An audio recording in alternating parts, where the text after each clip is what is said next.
오늘 말씀은 미가서 1장입니다. 우리 소선지서를 쭉 보고 있는데요. 요나서는 몇 번 보았기 때문에 한 번 강의로 4장까지 진행했고, 미가서도 1장부터 6장까지 한 번에 해보려고 했는데 매우 말씀이 좀 심오하다 이렇게 해서 천천히 1장부터 6장까지 한번 진행해 보려고 합니다. 우리가 성경을 읽을 때 상당히 어려운 점이 많습니다. 우리 성경에서는 이제 교차 번역한 어휘들이 상당히 많아요.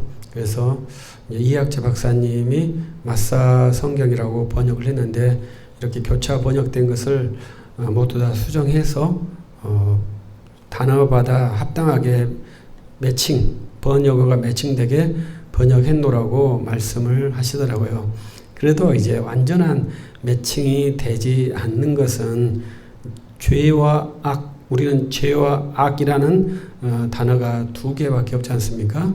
히브리어에서는 상당히 그 어휘가 많은 거예요. 그래서 이것을 어떻게 매칭을 시킬 거냐 결코 쉽지 않는 문제라고 생각을 합니다.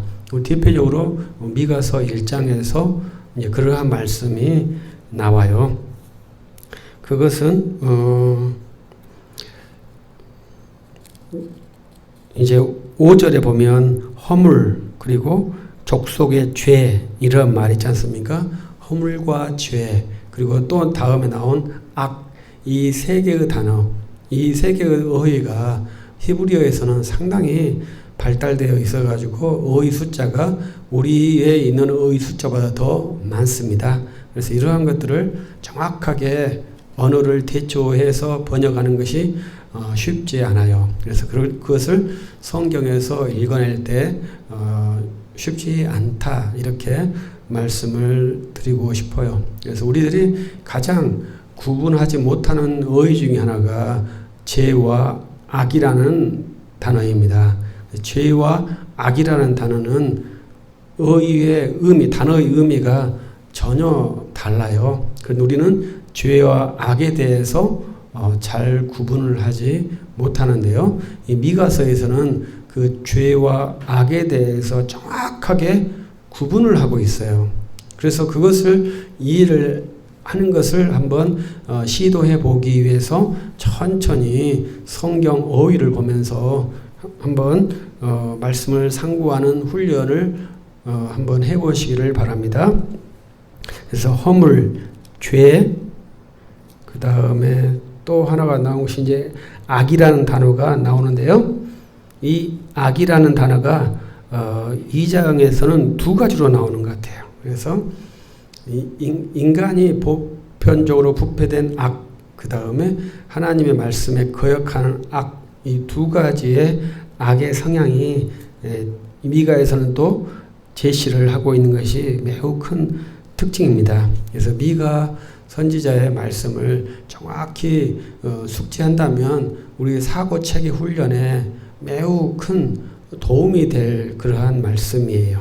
그래서 여러분들이 한번 깊게 미가서를 한번 보아야 되겠다. 저도 좀 경솔하게 그냥 쉽게 우리가 성경 공부했을 때 스쳐 지나갈 수 있는 말씀인 줄 알고 그냥 가볍게 지나가려고 성경을 상고했는데 상당히 고난이도의 사상을 갖고 있다고 생각을 합니다. 그래서 천천히 한번 말씀을 간략하게 보면서 공부 형식으로 진행을 해보도록 하겠습니다. 먼저 미가 선지자는 요담, 아하스, 히스기야 시대의 선지자라고 말씀을 하죠. 그래서 이사야 선지자와 동시대의 사역자로 우리가 분류를 합니다. 그래서 우리가 이사야 선지자는 아하스, 히스기야 시대에 사역을 활동했던 것이 이사야서에 등장하죠. 그래서 미가도 이렇게 말하는데, 제가 이 말씀을 상고할 때 아하스 이전에, 그러니까 이사야 7장 이전에 이 미가 선지자가 미가서가 쓰여진 것이 아닌가 이렇게 생각이 들어요. 그 이유는 뭐냐면 사마리아와 예루살렘에 관한 묵시라 이렇게 말씀을 했기 때문에 그렇습니다. 그래서 722년에 이제 사마리아가 멸망이 되거든요. 아하스 때는 사마리아가 아직 멸망이 되기 전입니다. 그렇기 때문에 사마리아가 멸망되기 전에 이 미가 선지자께서 사마리아와 예루살렘에 관해서 멸망, 심판을 선언하는 묵시의 말씀을 했지 않았을까 이렇게 연대를 추정을 해봅니다. 그래서 사마리아와 예루살렘에 관한 말씀이에요. 그것은 사마리아와 예루살렘이 뒤에서 말씀했던 것처럼 돌이킬 수 없을 정도로의 부패에 빠져서 심판을 받아야 한다라는 것이 미가 선지자의 지금 예언입니다.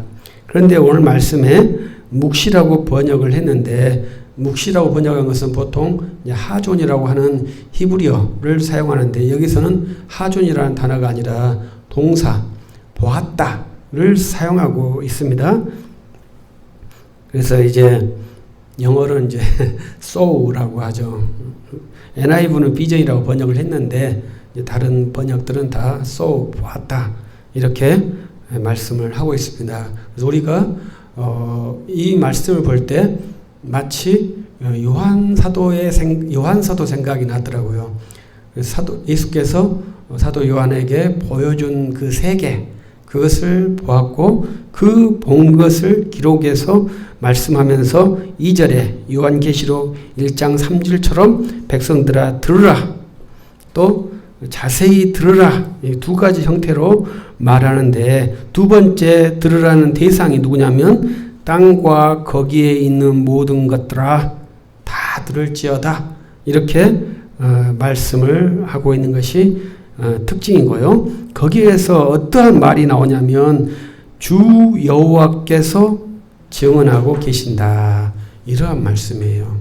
그래서 이 주님께서 지금 검사 역할, 범죄의 증인의 역할을 하고 계시는데 어디에서 하고 있냐면 성전에서 그것을 예루살렘 성전에서 그것을 행하고 계신다는 것입니다. 그리고 여호와께서 그 처소에서 강림하시고 땅의 높은 곳을 밟으실 것이다. 이렇게 말씀하셔요. 그래서 이 3절 말씀이 상당히 충격적인 말씀이죠. 왜냐하면 여호와께서 그 처소에서 처소란 것은 주의 하늘 성소겠지 않겠습니까? 그 성소에서 나오시고 강림하셔서 땅 높은 곳을 밟으실 것이다. 이렇게 선언을 하고 계시는 것이에요. 이 밟으시는 것을 사마리아와 예루살렘의 멸망을 1차로 말씀하고 있고요. 2차로 진짜 이제 동정녀에게서 태어나시는 것을 진짜 성육신으로 볼 수 있을 것입니다. 그래서 미가서 5장 2절에 이제 베들레헴에서 오실 하나님을 이제 예언하시기도 하죠. 그래서 그 여호와께서 이 땅에 오시는 이유는 부패한 사마리아와 예루살렘을 심판하시기 위해서 또 동정녀에서 태어나신 예수는 죄에서 자기 백성을 구원하셔서 임마누엘을 하시려고 그 오심의 목적이 약간 차이가 있는데 지금 사마리아와 예루살렘에 오시는 심판주의 모습은 육신으로 보이지 않는 그러한 모습임에도 불구하고 이 땅에 오신다라고 표현하는 것이 특징이죠. 그래서 그가 오셨을 때 나타나는 현상이 이제 산들이 녹고 골짜기가 갈라지며 불이 탕같고 비탈로 쏟아지는 물 같을 것이다. 이것은 감당할 수 없고 막을 수 없고 예측할 수 없다. 이러한 말씀이거든요. 우리들이 가끔 제가 이스라엘에서 활동하시는 이강근 목사님의 동영상 여리고의 홍수나 모습을 가끔 보여주셔요. 근데 그때는 여리고에 비가 한 방울도 오지 않는데 홍수가 나는 모습을 지금 말씀하거든요. 예측이 불가능한 거예요. 그런데 이번에 그 중부지방에서 폭우가 내렸지 않습니까? 이 강원도 영월에선가 이러한 현상이 있었더라고요. 영월에는 비가 많이 안 오는데 강이 홍수가 나버렸어요. 그래서 다리를 건너려고 가려고 했던 차를 그 홍수의 물이 휩쓸어 가는 모습이 영상에 잡혔더라고요. 그래서 영월에는 비가 많이 오지 않지만 위에 홍수가 많이 와서 그 다리 위를 범람해서 차를 쓸어갔다. 이러한 뉴스의 내용이에요. 그 비탈로 내려오는 물을 어떻게 예측하겠습니까? 여기는 비가 오지 않는 햇볕이 있는 평온한 날인데 그 평온함에 홍수가 임할 것이라고 누가 예측하겠습니까? 그런데 홍수가 임해서 재앙이 되는 것이 이 물이 임함인데 여호와의 심판이 그렇게 임할 것이라고 지금 말씀하고 있는 것입니다. 그 이유가 뭐냐면 허물 그리고 죄로 말미암을 것이다. 그래서 이 허물이라고 번역한 것이 우리는 가짜 껍데기 이것을 허물이라고 말하지 않습니까? 근데 이 허물은 트랜스레이션이라고 해가지고 반역이라고 영어로는 번역하고 이 죄는 그냥 죄예요. 일반적인 죄예요. 그런데 우리가 말씀드렸듯이 죄에 대한 히브리어 어휘가 상당히 많아요. 그래서 저는 이제 이 악의 결과를 죄라고 보거든요. 그래서 죄의 히브리어 어휘는 여러 가지가 있는데 이제 구분 화살도 있고 관역을 맞추지 못한 형태도 있고 그래요.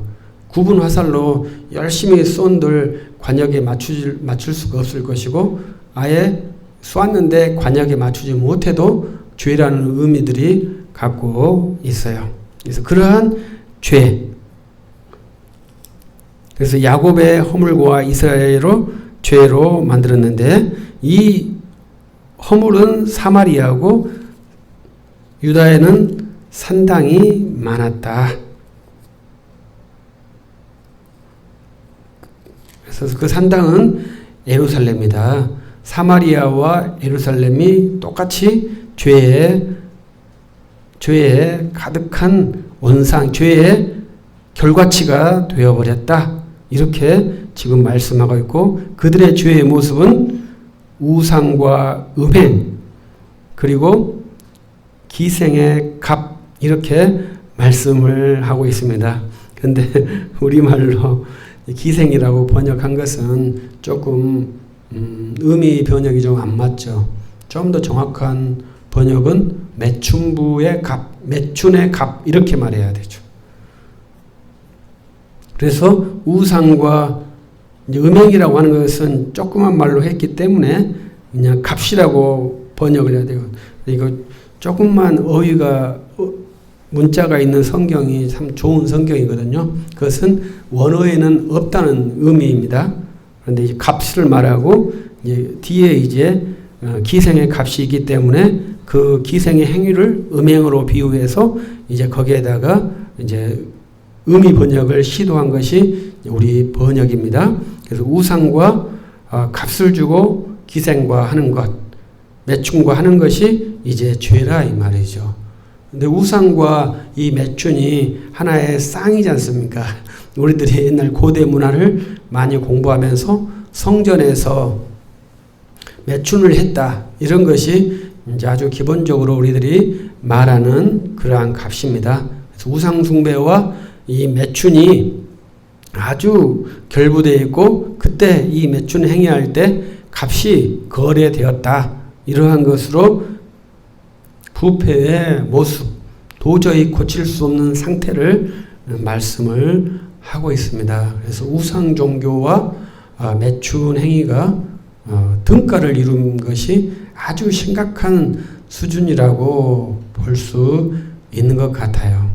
그래서 좀 외람된 표현이지만 우리 그 조선이라는 나라는 유교를 국시로 했지 않습니까? 그래서 유교에서는 유교적 윤리가 기독교적 윤리와 흡사한 것들이 많이 있었죠. 그래서 많은 분들이 비판하기를 기독교인이면서도 아직도 유교적 윤리관에 쌓여 있다. 이렇게 비판을 많이 하시죠. 그런데 저는 유교 우리나라의 유림들이 이제 우리 호주제 폐지할 때도 성명서를 내지 않았고 또 낙태죄 폐지할 때도 성명서를 내지 않고 동성애에서도 성명서를 내지 않고 있어요. 그래서 기독교적 윤리와는 같지 않는 것이 우리 유교의 윤리관이지 않을까. 아니면 옛날에는 그랬는데 현재는 그렇지 않다. 이렇게도 볼 수 있겠죠. 근데 우리들이 진리라고 하는 것은 옛날과 현재가 동일해야 되거든요. 윤리는 상대적입니다. 윤리는 옛날에는 그랬지만 지금은 그렇지 않을 수도 있어요. 그러나 진리는 옛날에도 그렇고 지금도 그래야 합니다. 우리는 될 수 있는 대로 상대적 가치를 많이 갖고 있지 않고 항상 절대적 가치를 가지고 행동을 하는 것이 이제 우리가 지향해야 할 그 생활의 하나의 모습이에요. 그래서 이제 옛날 우리 유교에서는 이러한 음행에 대해서 상당히 통제가 되는 그러한 사회였다. 이렇게 볼 수도 있죠. 음행에서 자유로울 나라가 없습니다. 차라리 외람된 표현입니다만은 모슬렘이 4명의 부인을 두게 하는 것이 훨씬 더 음행을 통제하는 수단이 되지 않을까 생각할 정도로 음행에서 자유로운 것이 없죠. 그래서 우리들은 법을 완화시켜가지고 간통죄 폐지시키고 또 여러 가지 죄들을 다 폐지시키고 이제 성소수자법까지 폐지시키면 이제 무한한 성개방 시대로 가기 때문에 그러한 음행 행위를 모두 다 정상적인 행위로 보려고 하는 것이 현재 시대 정신이라고 봐야 되겠죠. 그래서 그것은 곧 우상과 함께 결부되어 있는데 이것은 언제든지 어느 시대든지 동일했고 그것이 세속적 가치인데 세속적 가치는 절대 축소되지 않고 확장된다. 이것이 말할 수 없는 우리가 부정할 수 없는 진리죠. 세속화가 줄어든다. 이렇게 말하는 학자는 없을 겁니다. 세속화는 반드시 증폭돼요. 그것이 그 중에 하나가 가장 증폭되는 그 바로미터는 성의 개념의 확장이에요. 어마어마하게 지금 성의 개념이 확장되고 있죠. 그와 함께 등가되는 것은 우상 숭배예요.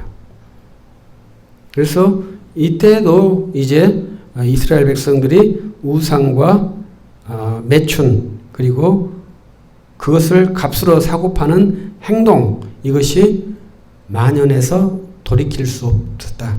수리할 수 없다. 개조할 수 없을 정도로 심각하게 되었다. 이렇게 지금 말씀을 하고 있잖아요. 그래서 이 돈이라고 하는 것이 우상과 매춘의 아주 기본적인 것이고 우상과 매춘이 돈과 결부되었을 때 그것은 곧 아주 심각한 타락을 의미합니다. 우상 숭배자는 반드시 돈하고 연관이 되어 있고요. 매춘도 돈 때문에 매춘을 하는 것 아니겠습니까? 그래서 돈이 여기서 보이지 않는 하나의 키예요. 그래서 예수님께서는 돈과 하나님을 겸히 섬기지 못한다. 돈은 돈. 이거에 대해서 신약성경에서 2000년 전에 말씀하시죠. 2000년 후인 우리의 사회에서 돈은 정말로 신적인 위치에 지금 올라와 있고요. 이 돈이라는 것이 어마어마한 형상을 가지고 있어서 그 무서움이라는 것이 말로 형용할 수 없는 상태에 지금 와 있습니다. 돈의 유력 앞에서 자유로울 수 있는 사람이 없어요. 그래서 그 돈에 대해서 저는 이제 우리 목사님들도 이해를 해야 한다. 돈에 대해서 이해를 하지 않으면은 돈의 맹아가 되는 것은 이 사회의 주변인도 아닌 이 사회 밖의 사람이 되어버리거든요. 그렇다면 돈의 종이 되는 것은 결국 우상 숭배자가 되니까 이 두 개의 간극에서 중간을 지킬 수 있는 능력이 우리한테 필요하죠.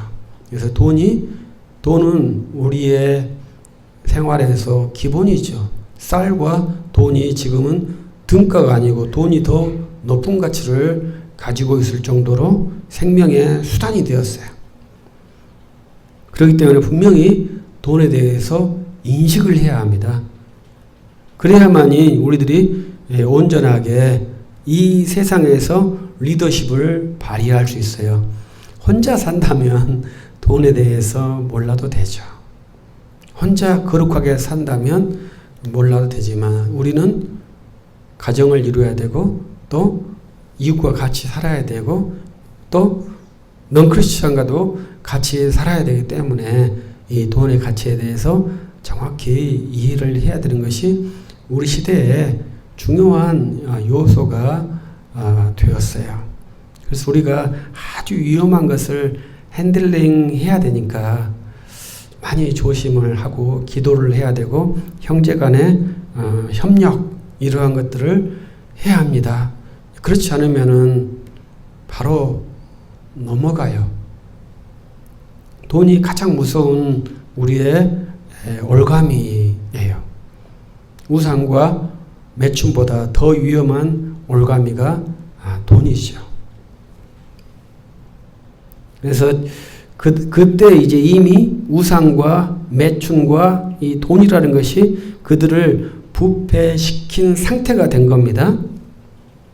그래서 그들을 이제 멸망시킵니다.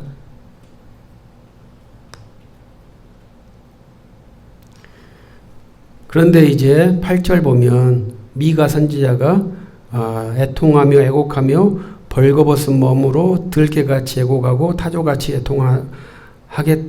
그리고 이제 예루살렘을 고칠 수가 없다. 그리고 지금 재앙이 성문에 미쳤다. 크레이지가 아니고 다 달았다. 이렇게 지금 미가 선지자가 외치고 있는 모습을 보여줍니다. 여기서 참고적으로 미가 선지자, 에스겔 선지자가 이렇게 벌거벗은 몸으로 예언을 하셨죠. 그러니까 지금도 우리들도 벌거벗은 몸으로 예언하는 것이 선지자처럼 하는 거 아니냐 이렇게 생각할 수 있는데요. 그건 절대 등치가 되는 것이 아닙니다. 지금 우리는 계시가 완료된 시대에 와 있습니다. 계시 때가 충족된 시대에는요. 이처럼 기사와 이적으로 하나님의 뜻을 전달하는 것이 아니라 이 합리적인 언어 수단을 통해서 복음을 전도해야 합니다. 이 원리고요. 또 하나님께서 특별한 방법을 사용하실 수도 있겠죠. 그 예외적인 수단을 우리는 일반화시키면 안 돼요. 그래서 저희들도 신학 공부를 할 때 가장 애매한 것이 그렇게 하나님께서 하지 않을 수도 있지 않습니까? 이렇게 말을 하죠. 그러면 신학교가 필요 없죠. 왜냐하면 하나님께서 마음대로 하신다 하면 신학교에서 왜 신학훈련을 하겠습니까? 열심히 기도하고 열심히 도전하면 하나님께 다 하시지 않겠습니까? 그러나 이 신학교를 만드는 것은 하나님께 주신 가장 기본적인 방법이 이 언어를 통한 하나님의 복음 전도가 우리에게 주신 유일한 방법이에요. 이 유일한 방법을 하는데도 불구하고 하나님께서 그 방법 외에 하나님께서 방법을 자기의 수단을 사용하실 수 있다. 그 예외 수단을 일상화, 정상화로 만들 수는 없다. 이렇게 이해를 해 주셔야 됩니다. 만약에 그것이 그렇지 않다면 지금도 우리는 미가 선지자처럼 빨개 벗고 애언하면서 나는 진짜 선지자야. 이렇게 주장해도 당신은 진짜 선지자군요. 이렇게 인정을 해줘야 됩니다. 왜냐하면 미가 선지자나 에스겔 선지자가 그렇게 예언을 했으니까요. 그런데 우리는 빨개 벗고 예언을 한다고 하면 미쳤다고 하지. 아, 훌륭한 선지자다. 이렇게 평가하실 분이 누가 있을까요? 거기다 대놓고 저 사람이 진짜 하나님의 계시를 받았는가? 이렇게 의문을 던지는 것 자체가 바보스럽죠. 하나님은 절대로 지금은 그런 식의 사역을 하시지 않습니다. 그것을 성경의 계시의 점진성과 계시의 충족성으로 봐서 우리들이 그것을 예단할 수 있고 그것이 합당합니다. 그런데 미가 선지자는 벌거벗은 몸으로 예언 활동을 하셨죠. 그것은 백성들에게 상당히 큰 충격을 주는 것이죠. 그런데 미가 선지자가 벗은 몸으로 예언을 한 것이 충격이겠습니까? 그 사마리아 성과 예루살렘이 함락되는 것이 충격이겠습니까? 미가 선지자가 벗은 몸은 어떻게 세 발의 피예요. 사마리아 성과 예루살렘이 함락되는 것이 가장 큰 충격이에요. 여호와의 성이 함락된다는 것이 가당하겠습니까? 그런데 그 일이 지금 일어난다고 미가 선지자가 말씀을 하고 있는 거예요. 만유의 신인 그 성이, 만유의 신의 성이 멸망을 한다는 것이 가당합니까? 절대 가당하지 않죠. 그런데 그 일이 일어날 것이라고 말씀하고 있고 그와 동시에 10절부터 13절, 14절 쭉 해서 이제 예루살렘에 있는 모든 이방인들에게 이제 돕지 말라고 예언을 하고 있는데 이 사람들도 결코 예루살렘을 도울 수가 없죠. 왜냐하면 그들도 다 함께 멸망할 족속들이니까요. 그런데 우리들은 항상 연대를 통해서 국가의 안녕을 추구하려는 것이 외교를 통해서 동맹을 통해서 국가의 안녕을 추구하려고 하는 것이 우리의 기본적인 소양입니다. 대한민국의 안전을 추구하기 위해서는 반드시 동맹국을 설정을 해서 동맹을 유지를 해야 대한민국이 번영할 수 있는 초석이 되고 방편이 되는 것이죠. 이것이 국가의 운명이에요. 그러나 거룩한 하나님의 나라는 그렇게 할 수 없다는 것이 지금 주님께서 하시는 말씀이고 누구도 도와줄 수 없다는 것이 지금 주님의 계시예요. 그런데 아하스 시절에 북이스라엘 왕 베가가 아수르 왕과 연맹을 해서 아하스를 공격한 일이 발생하죠. 그때 이 베가 사마리아는 우리의 우방이 아수르 왕국이다. 세계 제일의 왕국이 우리의 동맹군이다. 이렇게 얼마나 신났겠습니까? 그런데 이제 아하스 왕 때 예루살렘을 정복하지 못하고 퇴각하게 되죠. 그 강력한 왕국을 퇴각시킨 이 예루살렘은 또 얼마나 기고만장했겠습니까? 그 강대한 아수르 왕국을 우리가 이겼어. 이렇게 말하니까 또 얼마나 또 신이 났겠습니까? 이 사마리아와 예루살렘이 외교를 통해서 국가 생존을 통해서 자기의 자부심을 뽐내는 그러한 모습이 이 당시에 있었다고 봐야 돼요. 그래서 이 국가를 운영하기 위해서는 어떻게 해야 될 것이냐? 국가의 가장 기본적인 것은 유대관계를 외교관계를 통해서 동맹관계를 이루는 것이 국가의 생명을 유지하는 가장 기본적인 수단이에요. 그런데 그 수단을 여호와의 백성들이 활용한다는 것이 문제죠. 그래서 우리들은 사람과 유대관계를 하지 않아야 되겠습니까? 우리는 사람과 유대관계를 잘 해야 합니다. 그러나 그 유대관계가 우리의 생명의 기본이 아니라는 것을 알아야 됩니다. 우리의 생명의 기본은 오직 주 하나님이 우리의 생명의 기본이에요. 그렇기 때문에는 사람들 필요 없어. 이렇게 말씀하시는 좀 극단적이신 분들이 계시는데 그것은 좀 하나님의 뜻을 잘 이해를 못하는 것이죠. 왜냐하면 우리는 세상 속으로 하나님께서 보내셨지 세상과 갈등을 해야 되지만 갈등을 목표로 우리를 보낸 게 아닙니다. 우리가 주를 위해 살다 보면 세상과 갈등할 수 있어요. 그러나 갈등을 하기 위해서 갈등이 되면 그것이 여호와를 하나님을 위한 것이다. 이렇게 착각하면 안 돼요. 우리가 선을 행하다 보면 갈등을 할 수 있습니다. 그랬을 때 베드로 사도가 애매한 고난은 너희에게 복이다. 이렇게 말씀하셨고 너희가 잘못해서 받는 고난은 절대 복이 아니라고 말씀을 하셨죠. 그래서 우리들이 무조건 세상으로부터 박해를 받으면 복이 아닙니다. 반드시 그것을 평가를 해야 됩니다. 그래야 수정을 할 수 있는데 수정을 못하고 나 혼자 자뻑에서 내가 잘못했고 내가 고난을 받는데 내가 주의를 하다가 고난을 받는다 이렇게 안위하면은 하나님 앞에 그것은 헤아림을 받을 만한 부당한 행동이죠. 우리들이 그걸 잘 이해를 해야 합니다. 그런데 여기에서 상당히 재밌는 말씀이 이스라엘의 영광이 예루살렘에 있는 것이 아니라 아둘람까지 이를 것이다. 이렇게 말씀을 하는 것이 상당히 감동적인 말씀이에요. 이 아둘람 하면 여러분들이 생각나는 사람은 누군가요? 이 아둘람 하면 다윗을 생각해야 하거든요. 다윗이 사울을 피하여 아둘람에 거처했죠. 그때 다윗에게 모여든 사람들이 아둘람 사람들이에요.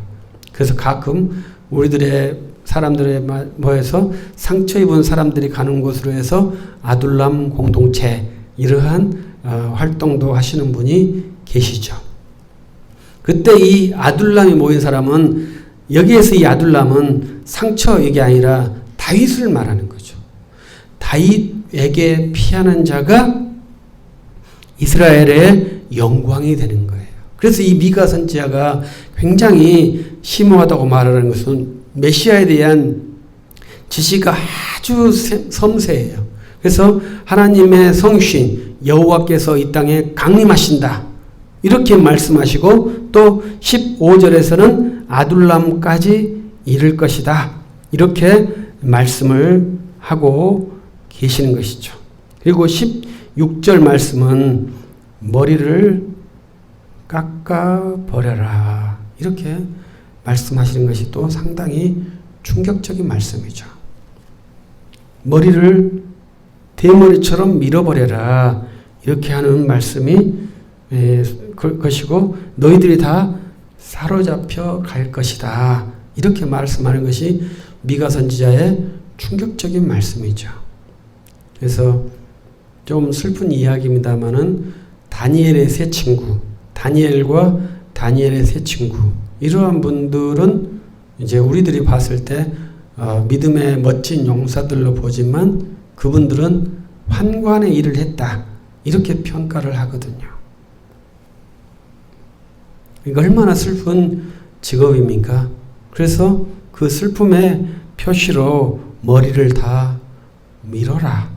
이러한 충격적인 말씀을 하고 있고 너희들이 다 사로잡혀 너를 떠날 것이다. 이 너는 이제 예루살렘을 말씀하는 것이죠. 그래서 예루살렘에서 너희들이 모두가 다 추방될 것이다. 이렇게 지금 미가 선지자가 정말로 슬프고 충격적인 예언을 하고 있습니다.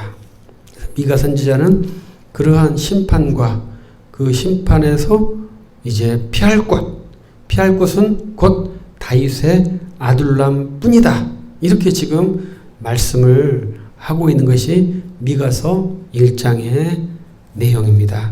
우리는 여호와의 심판을 바라볼 때 그 심판 중에 있는 자비를 보아야 하고요.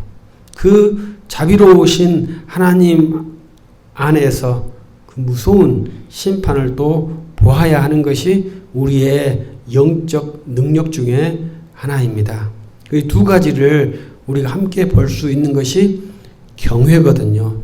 그 경외가 곧 경건으로 이어지게 됩니다. 그래서 우리는 하나님을 경외하는 자가 경건한 자예요. 하나님은 사랑만 있다? 경건이 아니죠. 하나님은 무섭기만 하다? 또 경건도 아니에요. 하나님은 자유롭기만 하다? 그것도 경건이 아니에요. 경건은 경외에서 나오는 하나님의 성품이 경건이라고 말할 수 있습니다. 그래서 하나님의 말씀을 들을 때 여러분들의 심령에 하나님을 경외함으로 경건한 믿음의 성품이 형성될 수 있기를 예수 그리스도의 이름으로 축복합니다. 기도하십시다. 전능하신 하나님 감사합니다. 우리를 온전케 하여 주옵소서. 주 예수 그리스도 이름으로 기도합니다. 아멘.